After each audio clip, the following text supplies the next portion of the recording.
Welcome to Kenton's videos. Enjoy the video. In this video, I will explain how to replace the battery in your Toyota RAV4 key fob.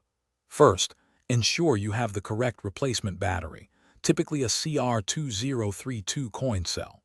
You'll also need a small, flathead screwdriver or a plastic pry tool.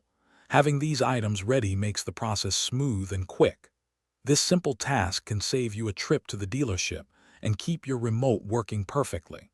Let's get started with the first step. Now let's open the key fob. Look for a small notch or slot, usually near the key ring attachment point. Insert your flathead screwdriver or pry tool into this slot. With a gentle twisting motion, carefully pry the two halves of the key fob apart. Take your time to avoid scratching the plastic or damaging any internal components.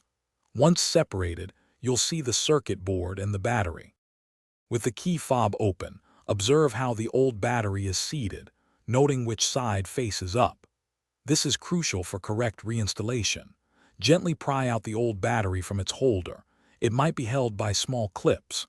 Now, take your new CR2032 battery and insert it with the positive plus side facing the same direction as the old one. Ensure it clicks securely into place within the compartment. Once the new battery is in place, carefully align the two halves of your key fob. Press them together firmly until you hear a click, ensuring they are securely sealed. Test the key fob's functions, like locking and unlocking your car, to confirm it's working correctly.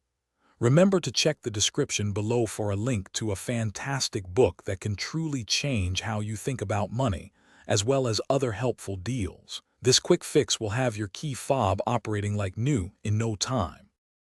Thanks for watching. Consider subscribing if we helped you.